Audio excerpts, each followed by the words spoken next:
j'ai le plaisir de vous présenter la suite des cours intitulés Dysfonctionnement biologique des stations d'épuration, à savoir les actions préventives pour la lutte contre ces dysfonctionnements biologiques. Et concernant les actions curatives, on va les voir dans la prochaine vidéo. Devant la complexité des problèmes qui sont relatifs au foisonnement filamenteux et face aussi à la diversité des options techniques qui peuvent être utilisées pour faire face aux problèmes de foisonnement, il doit être nécessaire d'adopter une démarche qui est pragmatique. Et cette démarche pragmatique doit s'appuyer sur les données techniques qui sont recueillies dans le cadre d'une étude préalable. Et cette démarche comprend essentiellement deux phases principales, à savoir, premièrement, la caractérisation précise du problème, à savoir le diagnostic du foisonnement, type de filament, etc. Cette caractérisation qui est précise du problème nous permet d'éviter, par exemple, le fait de confondre entre foisonnement et d'autres mécanismes, par exemple la dénitrification.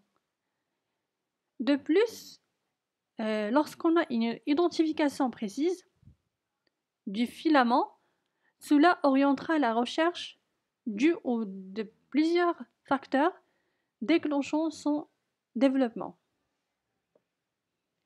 Deuxièmement, étude approfondie de la station, afin de mettre en évidence les origines qui sont supposées du phénomène et d'éventuels facteurs aggravants tels que la conception de la station d'épuration, les paramètres d'exploitation, etc.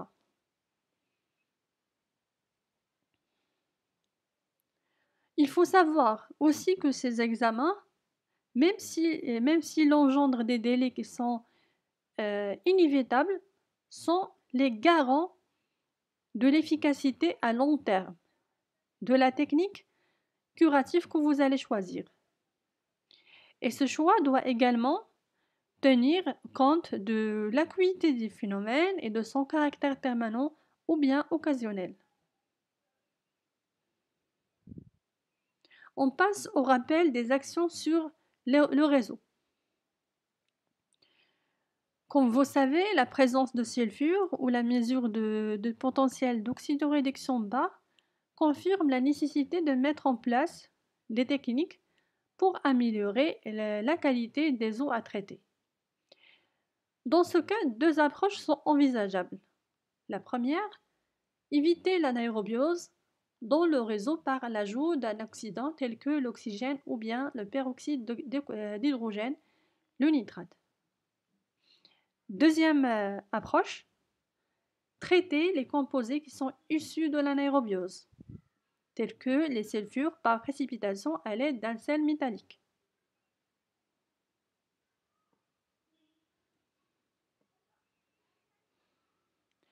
On passe maintenant aux paramètres d'exploitation de l'installation.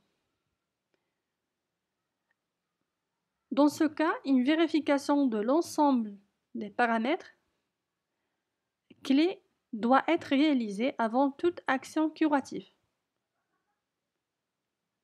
pour assurer une bonne exploitation de la station, à savoir l'oxygénation,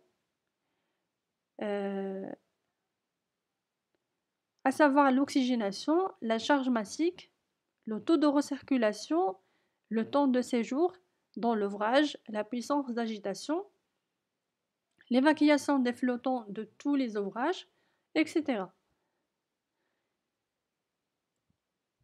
Je vous prends rendez-vous dans la prochaine vidéo dans laquelle on va voir les actions qui sont curatives pour la lutte contre le dysfonctionnement biologique des stations d'épuration, spécialement le foisonnement filamenteux.